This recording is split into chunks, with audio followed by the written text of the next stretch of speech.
Assalamualaikum warahmatullahi wabarakatuh.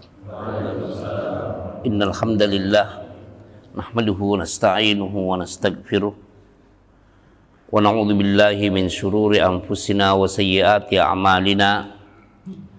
May yahdihillahu fala mudhillalah wa may yudlilhu fala hadiyalah. Wa ashhadu an la ilaha illallah wahdahu la syarikalah wa ashhadu anna Muhammadan abduhu wa rasuluh. Amma ba'd, kita melanjutkan pembacaan kitab Al-Adabul Mufrad, bab yang ke-284 ya. Doa hamba akan dikabulkan selama dia tidak terburu-buru. Silakan. Dari Az-Zuhri, ia berkata, Ibnu Ubaid Maula Abdurrahman, ia termasuk orang yang hafal Al-Quran dan ahli fikih, mengabarkan kepadaku bahwa ia mendengar Abu Hurairah meriwayatkan bahwa Rasulullah SAW bersabda, doa salah seorang di antara kalian akan dikabulkan selama ia tidak terburu-buru. Di mana ia berkata, aku telah berdoa tetapi tidak dikabulkan. Abdullah menceritakan kepada kami, ia berkata, Muawiyah menceritakan kepada kami bahwa Rabi'ah bin Yazid menceritakan kepadanya dari Abu Idris, dari Abu Hurairah, Nabi SAW bersabda, doa salah seorang di antara kalian akan dikabulkan selama ia tidak meminta sesuatu yang berdosa atau memutuskan silaturahmi atau terburu-buru, di mana ia mengatakan, aku telah berdoa tetapi aku tidak melihat yang dikabulkan. Maka akhirnya ia meninggalkan doa.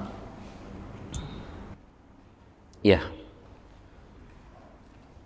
Jadi penggabungan antara riwayat pertama dan kedua itu, adanya tambahan pada riwayat yang kedua bahwa da'autu fala arayis istajibu li, saya sudah banyak berdoa tapi nampaknya tidak dikabulkan. Fayada'ul doa, akhirnya dia meninggalkan doa, artinya tidak berdoa lagi. Ini karena seperti yang Rasulullah SAW sabdakan, yustajabu li ahadikum, doa salah seorang di antara kalian dikabulkan oleh Allah malam ya'jal, selama dia tidak terburu-buru. Ada kan orang dia mengalami masalah, permasalahan apapun bentuknya. Kalau dia berdoa sekarang, dia maunya detik itu juga sudah terkabulkan. Ini namanya terburu-buru. Yaqul, dia katakan, da'autu falam yustajab li, saya sudah berdoa tapi tidak dikabulkan. Beda ya kalau belum dengan tidak. Bagaimana tidak? Kan Allah Subhanahu wa taala berfirman, ud'uni wa qala rabbukum ud'uni astajib lakum. Rabb kalian berfirman, ud'uni, berdoalah kalian kepada aku, astajib lakum. Bahkan di riwayat yang kedua di situ, yang 655, disebutkan bahwa yustajabu li ahadikum, doa salah seorang di antara kalian itu dikabulkan oleh Allah malam yada'u bi ithmin, selama dia tidak berdoa untuk melakukan dosa.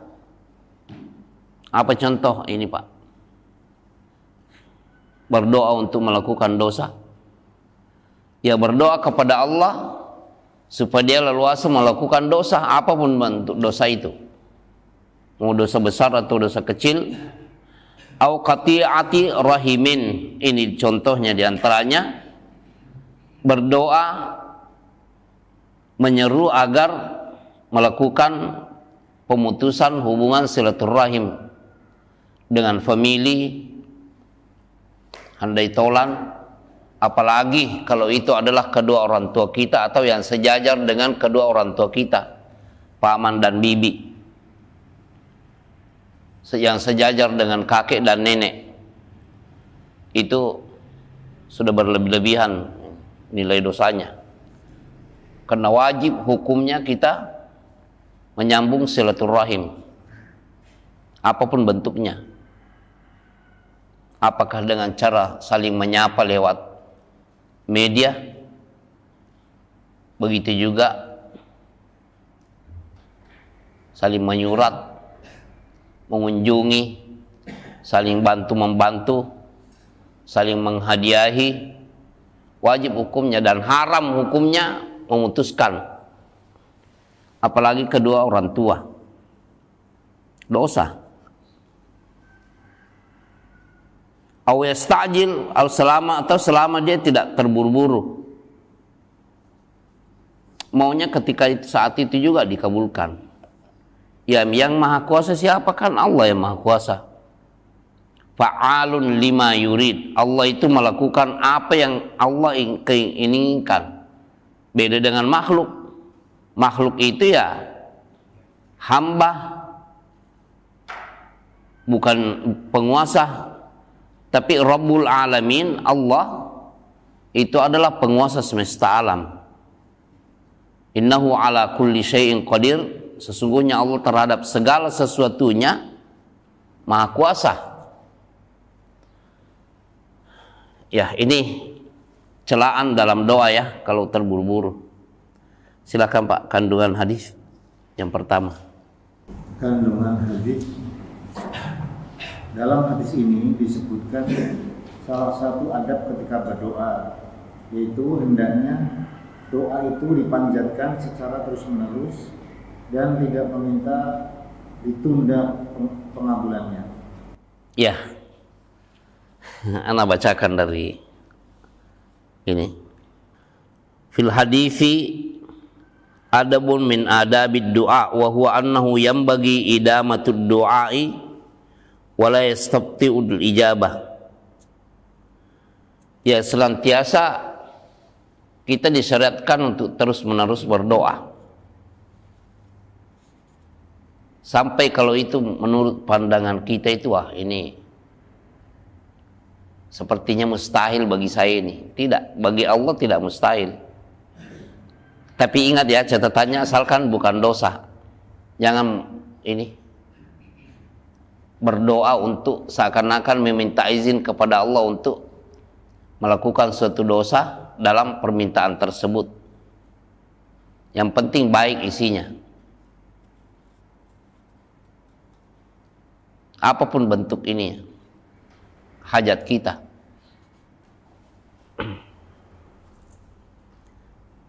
Yang kedua, Pak, termasuk adab dalam berdoa adalah memilih waktu-waktu yang utama untuk berdoa, seperti ketika sedang sujud dan ketika mendengar azan.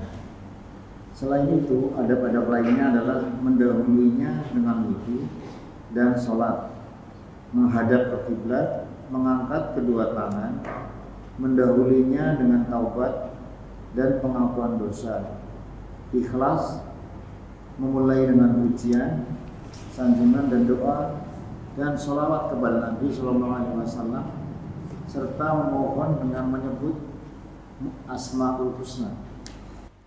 Tapi itu kan pembahasan itu tidak ada dalam hadis ini kan? Artinya penulis, pensyarah yaitu Syekh Muhammad Luqman rahimahullah, beliau sudah meninggal. Dia cuma menambahkan bahwa di antara, tapi kalau mau dikatakan kandungan hadis ibu enggak, itu yang disebutkan di sini seperti memohon kepada Allah pada waktu-waktu yang mustajab, tidak ada kan dalam hadis.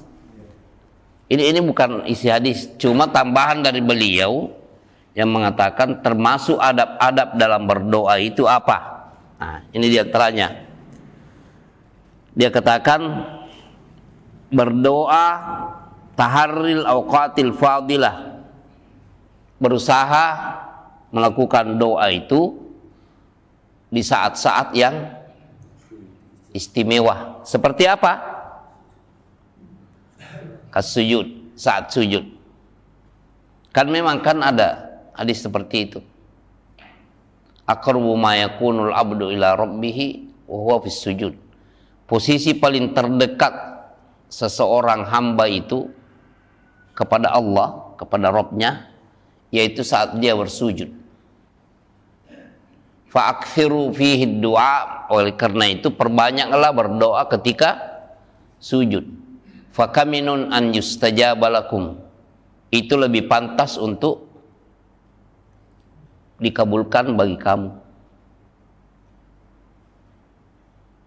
Ya cuma seperti yang sering kita bahas di sini, ketika berdoa dalam sujud jangan mengucapkan bahasa daerah masing-masing atau bahasa Indonesia. Yang kita ucapkan adalah doa-doa yang sudah termaktub lafaz permohonannya itu dari Nabi Shallallahu Alaihi Wasallam. Tapi kalau ada hajat kita yang terasa sangat dibutuhkan dan kita sudah perih dalam menghadapi permasalahan tersebut, silakan mengadu dengan hati. Tapi jangan dilepaskan dengan bahasa Indonesia atau bahasa Bugis atau bahasa Jawa atau bahasa Sunda atau selain bacaan-bacaan sholat. Pengaduan lewat hati. Nah, ke sujud. Wa indal adzan, saat dikumandangkan adzan. Mulai dari Allahu Akbar sampai la ilaha illallah sampai akhir lafaz. Berdoa. Ketika azan dikumandangkan, azan apapun, salat 5 waktu. Ada dua ya, beda ketika azan dikumandangkan dan juga doa antara azan dan qomat. Lain-lain dalilnya nih. Kalau dalilnya yang ini disebutkan di itu saatani tuftahu lahuma abwabus sama. Ada 2 waktu pintu-pintu rahmat dari langit itu dibuka. Pada di terakhir Pak ya. Itu Sahal bin Sa'ad radhiyallahu anhu mengatakan ada 2 waktu di mana saat itu pintu-pintu langit terbuka. Wa qalla da'in turaddu alaihi da'watuhu. Sedikit orang yang berdoa saat itu yang ditolak doanya. Hina yahdurun nida, ketika azan dikumandangkan. Wassafu fi sabilillah, ketika berperang di jalan Allah, sedang berkecamuk perang. Ya kalau panjang-panjang biasanya kalau kita sebagai ini kita sholat sendiri. Ya, biasanya sholat sunnah. Khususnya di waktu witir-witir sebelum subuh. Karena itu menggabungkan antara 2 posisi istimewa. Istimewanya ketika sepertiga malam terakhir, begitu juga keistimewaan posisi sujud. Tapi pada dasarnya semua waktu sujud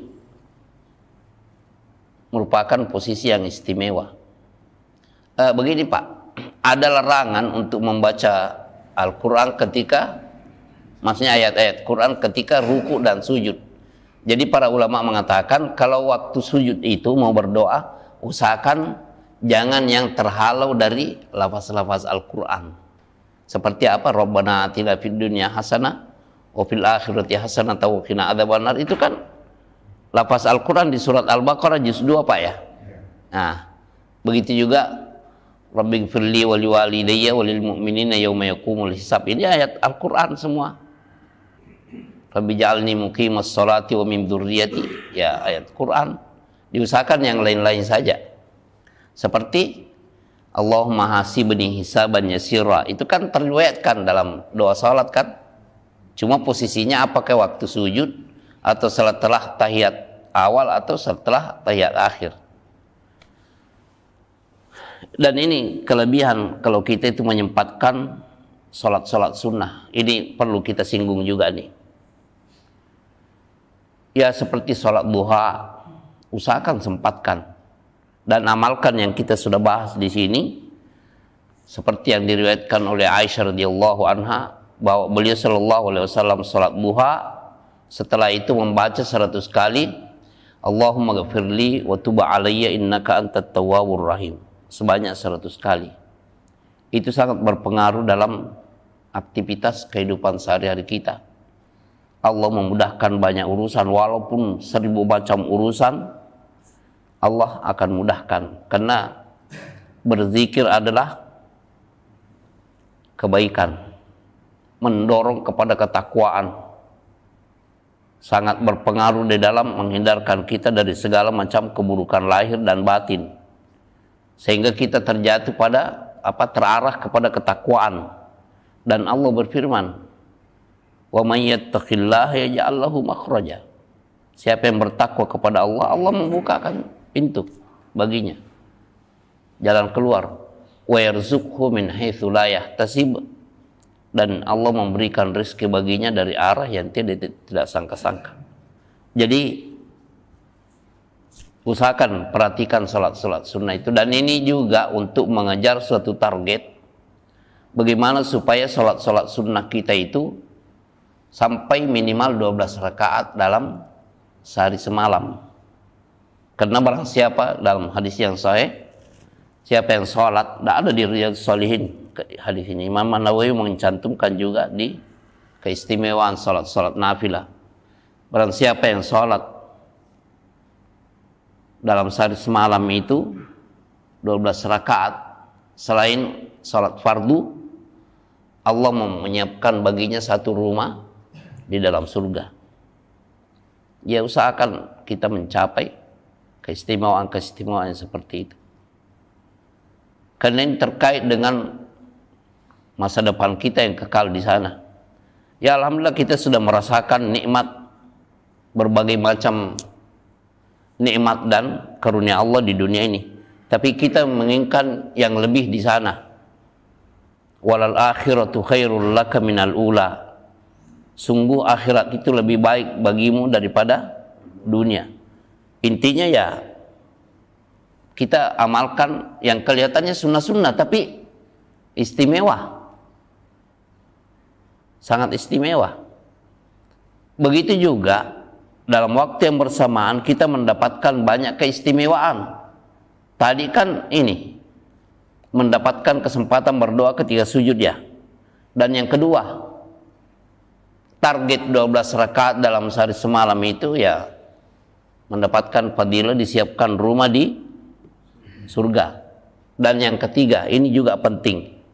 Ketika Rabi'ah al-Aslami selesai memberikan khidmat penyiapan air wudu kepada Rasulullah sallallahu alaihi wasallam, beliau sallallahu alaihi wasallam bersabda, "Sal, minta." Rabi'ah al-Aslami radhiyallahu anhu mengatakan, "As'aluka murafaqataka fil jannah." Saya minta supaya kita berteman dekat di surga. Rasulullah bertanya, "Awa ghairu dzalik?" Ada selain itu? Dia katakan, "Wa dzaka." Cuma itu yang saya minta. Nabi sallallahu alaihi wasallam bersabda, "Fa'inni ala nafsika bi kathratis sujud."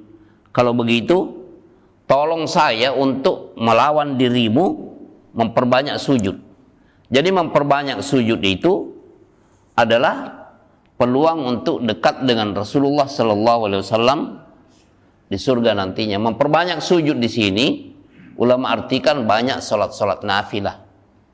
Karena yang 17 rakaat itu yang jumlahnya 34 kali itu wajib hukumnya, tapi memperbanyak di sini melebihkan daripada salat fardu, yaitu lakukan sunnah-sunnah qabliyah dan ba'diyah.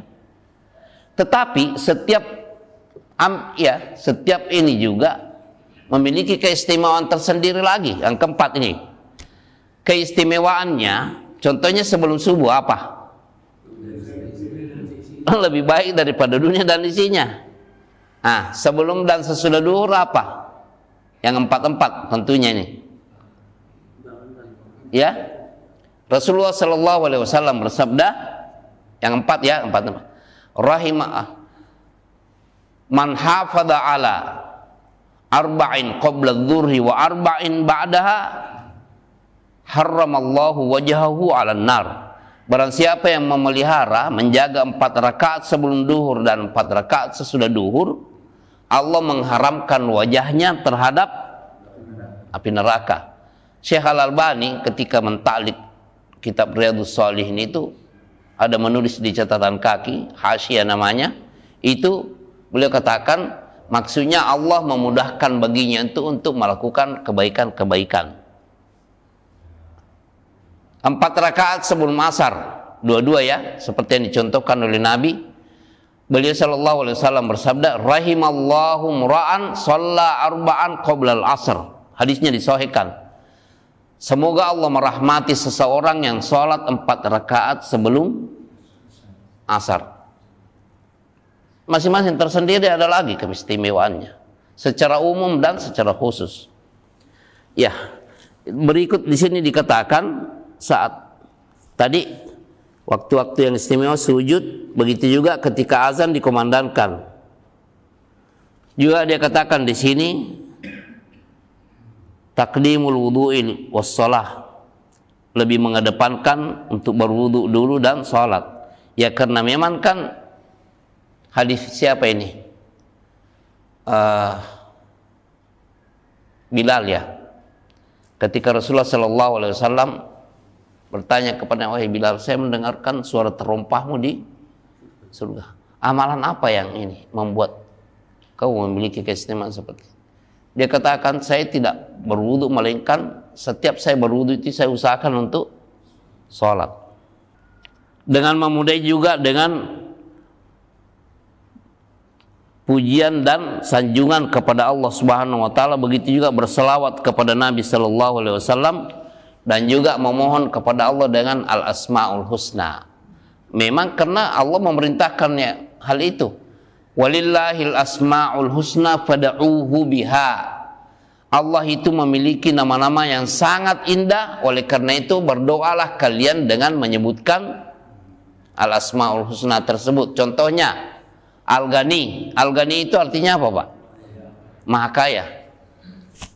Kita boleh berdoa, Allahumma innaka ghaniyun fa'aghnini. Ya Allah, sesungguhnya engkau tuh maha kaya, maka cukupkanlah aku. Atau fa'aghnini bi rahmatika amman siwaka. Dalam doa disebutkan seperti itu. Ya Allah, sesungguhnya engkau maha kaya, maka cukupilah ke aku terhadap selainmu. Mujibud da'awat, sami'ud du'a. Ya Allah, innaka sami'ud du'a. Ya Allah, sesungguhnya engkau